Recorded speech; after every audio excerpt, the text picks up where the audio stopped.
we're all very different. So try to listen to this in her voice, Esther's voice, and my grandmother's voice, and Nick's voice instead of mine. First I'm going to read from Esther, who's Rick's sister. She said, I appreciate his continual faith in God, his concern and informative view on politics, his care for his family, his view for our mother. I'm thankful for how you guys took care of Hannah back in 2011 when she had appendix surgery while Caleb was deployed. I'm grateful for how Rick kept me informed during Dad's final weeks. I'm thankful for how he knew the Lord and is in his presence now. And so she wanted to quote 1 Corinthians 15, 54 through 57. So when this corruptible shall have put on incorruption, and this mortal shall have put on immortality, then shall be brought to pass the saying that is written, Death is swallowed up in victory. O death, where is thy sting? O grave, where is thy victory? The sting of death is sin, and the strength of sin is the law. But thanks be to God who giveth us the victory through our Lord Jesus Christ. Amen. And so this one is from his mother. We call it Granny. He was her favorite oldest son, and then she left. He would always send cards, and he kept in touch with her very good. She is sorry that Ray has to miss him, and that she loves him very much. Now I'm going to read something from Nick, my younger brother. When I think of my dad, my first thought is a conversation we had the day I graduated basic training. He sat me down and asked what I planned to do with my life. At that time, I couldn't understand why he would ask me that after just graduating this school and should be celebrating. Therefore, I didn't have a response to that question. At the time, it just made him mad. Which made Dad do what he always does, educate him on life, even when he didn't want to hear it. As a young adult, I was less receptive to his education and had to learn things on my own through trial and error. Now, years later, with my career set and life figured out, Dad never stopped providing me with little bits of knowledge that he felt best to share with me. Reflecting back, Dad was just being Dad, doing his best in those moments to protect me from the unfamiliar realities of the world by providing me with knowledge. Always making sure I was prepared for the unknown so that I could be able to enjoy living in the now moments of my life. Growing up, we would all play cards together. From 313 to Tonk to Rummy, there was always multiple decks of cards at the table. Well, if Dad and Uncle Mitch were playing, there was a guarantee the cards were being passed under the table, even if the table was made out of glass. Dad always tried to stack his hand to win. Looking back at this, it's like Dad was trying to stack my hand with knowledge of life that he learned the hard way. And so I had the winning hand, even if I hadn't felt it.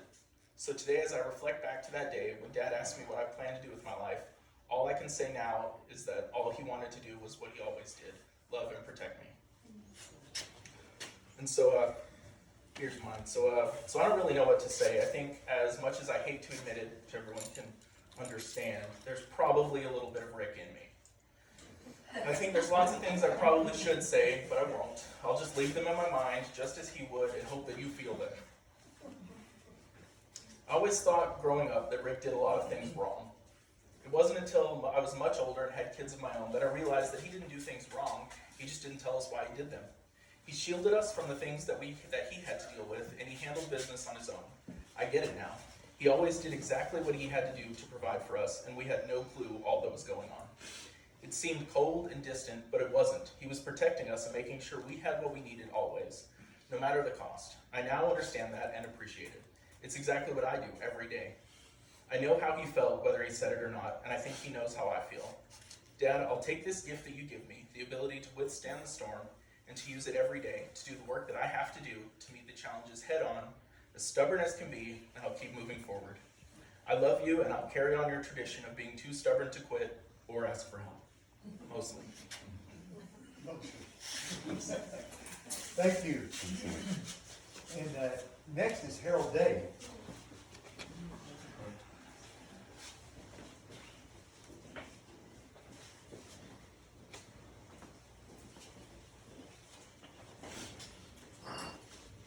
Good morning, my name's Harold Day. My wife Sandra and I used to live across the street till about 9 years ago when we moved to the Central Highlands of Florida.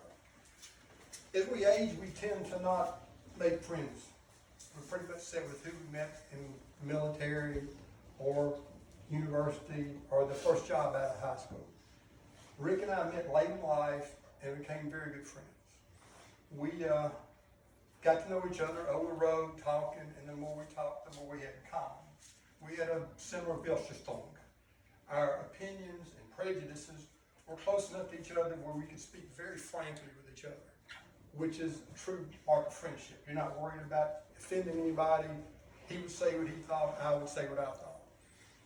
We were similar enough in that way, but we were different enough in age, temperament, experience, training, and what life had shown us. He was always a believer. He was big on that, and I always appreciated hearing that. Our main communication after we moved that way was pretty much email. We would email each other almost daily. We would meet occasionally at the Pioneer Restaurant. We'd come to the repast at your house. We always appreciated that. And John and Mona and Rick and Wanda would meet us at the Pioneer Restaurant in Zoppel Springs, which is an hour from here, but I highly recommend it. So, the last weeks in last year, his emails, first our emails were pretty much 30% of what he sent me was a cat name. And I'm a cat person, I got it. And about 30% of what I sent him was what somebody else alluded to, would be a link to some story about pretty much the deterioration of Western civilization. And the end being just around the corner or next week at the latest. And it would generate some conversations with us. I always look forward to them. Again, we were close enough to where we could be friendly enough and different enough where he would say something sometimes maybe you go, and I would hope I did the same for him. Different perspectives, never a bad thing, as eager as we can all be. Leighton, last year, he alluded to some health problems. And bless his heart, he was not like a lot of older people can be, where they would give you excruciating details that you really don't want to hear about everything wrong with him. He just said something's wrong, and something's going to happen in January to take care of it. Well, January came and went. February showed up, so I sent him an email that said, serious question. What's going on? He said the procedure had been postponed. That generated a conversation between us decrying the current state of the medical profession at any level that most of us who are old enough know what's wrong with it. And we went back to things, okay, and he said about March, things were going to happen. Well, March came, April started, still nothing. I emailed him a serious question again. It had been delayed again. He didn't whine, he didn't complain, but he was not happy. I concurred with his lack of happiness, and we went back to our exchanging emails of no merit or value.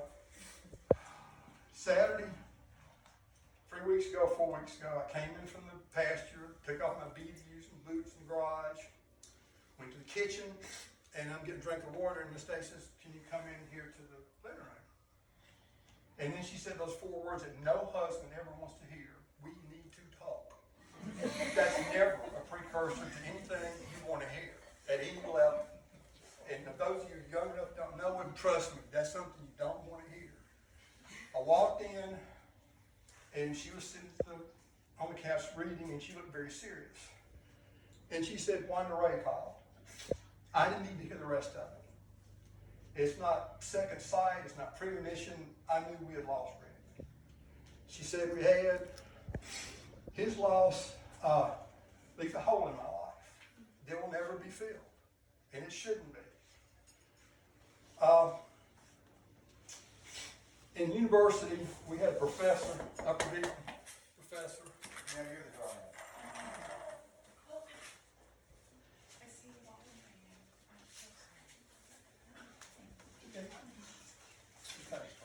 We had a division history professor who said, if somebody, you hear a quote, and you bet the Bible or Shakespeare, it's 90% chance you're going to be right. I'll stick with the latter. This is from, I don't get too pedantic. This is from Julius Caesar, Act 5, Scene 5. This is the last scene, the line just before the show was over. Caesar's been assassinated. The conspirators have been run to ground and neutralized. And Anthony, who Caesar was raising as his only son to be take the top of the organization, he's going to be the new man, looks at the body of Brutus. Bruce was a very close friend of Caesar. He joined the conspiracy for larger reasons than petty foolishness that boasted was. He thought he was saving the republic. This is what Anthony says about Bruce. His life was gentle, and the elements so mixed in him that nature might stand up and say to all the world, this was a man. Rick Mayo was a man. Thank you. Thank you. Yes. Lisa Mayo has some words to share. Sister-in-law.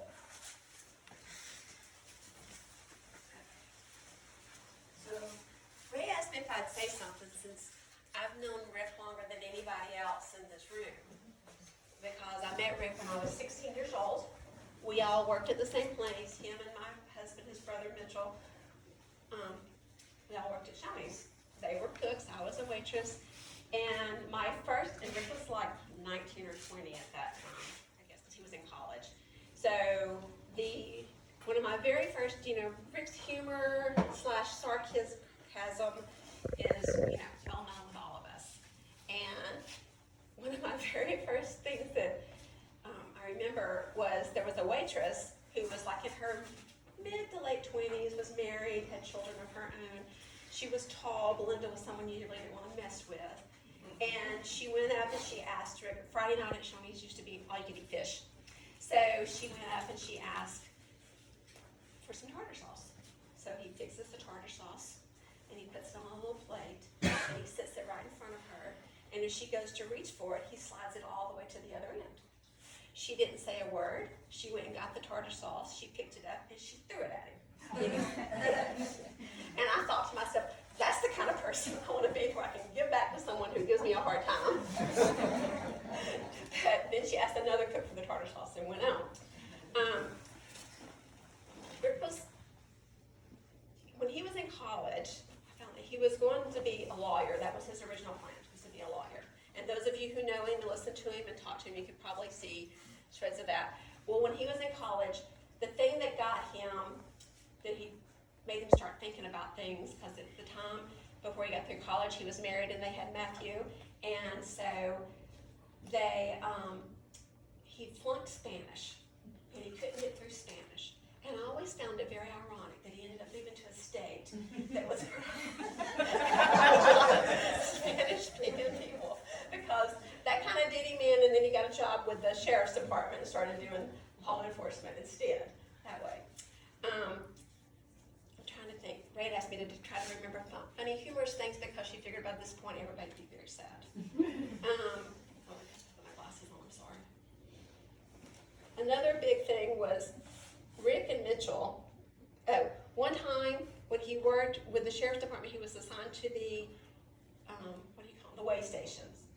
And he came home one day and his truck was full of the big black garbage bags of green beans. There was like 6 or 8 bags of these green beans. And he's like, this truck had come through and it had a leak on its, one of the pipes where oil had spilled on the front half of the load. So he wouldn't take the whole, they weren't going to take any of it, since the front half was done. So the back half, though, was still good, and so he proceeded to bring it home. So then me and Anna, Matt's mother, spent a day and a half canning green beans. And toward the end, I was like, you know what, this green bean doesn't look good. And this one. I'd had it with the green bean. But he's always been one who thought, he always complained, him and Mitchell and Esther too, but they always complained about their dad penny pinching and buying, if something's on sale, why get a couple of them when 40's better? But then both of them ended up doing that type of thing too. And so it's like, and the thing that would get Mitchell when he was still around for us was, if he did something, I'd say, okay, Pete, hush, because he knew what I was referring to. And Rick was the same way. If you ever said to Rick, okay, Pete, even though Peter was his first name, he would still look at you like, because he knew it was a reference to his dad and his penny pinching ways and buying multiples of something you really didn't need. So like, it's okay if there was green beans on sale. If nobody in the family ate them, you don't need to buy them. but they didn't see it that way. Somebody will do it, get them. Another thing was when Matt and Clayton especially, when they were younger, then Rick and Mitchell would play basketball with the boys. And from the time they were like their size, they would play. Well, they would play like they were playing with someone who was an adult. And of course the boys were like, they're killing us, you know, they're big. And so sometimes us moms have to go in and intervene. Guys, they're little, you're a grown man, give them a break. Well, what was ironic was as the boys got older, then it was Mitch and Rick that were saying, hey, that's not fair. That hurt. Don't do that. That's not the right way to do it. And then we would just sit there as the adult women who had watched this fall and say, turn about fair play. You thought it was perfectly fine when they were little and you were abusing them. Now it's their turn. They didn't appreciate that, but that was okay. He always enjoyed the ocean and sea life, and he always had aquariums. When his mother was moving out of the house they grew up in, she called Rick because the attic was full of old aquariums and stuff. What do you want to do with these? And he always, anytime we went to the beach, he was the first one that would take the boys and go fishing. And so, because he just loved it. I don't understand why he didn't do something in that field, because that was what he seemed to do. One time, Amy reminded me of one time when we were all at the beach, and they had caught some fish, but they also went and got some shrimp and stuff. And so he decided we needed to have a fish fry, shrimp fry, fried hush puppies, French fry, whatever. And it was wonderful. But when he was done, of course, the little kitchen in the condo had like this much grease everywhere. And so it was like, oh, this was great, Rick, but could you clean up as you go? Oh, no, I could. That's y'all's job. And that was his philosophy. You can ask Ray. That was his philosophy. He cooked breakfast. She cleaned up. And he felt like it needed to be shared.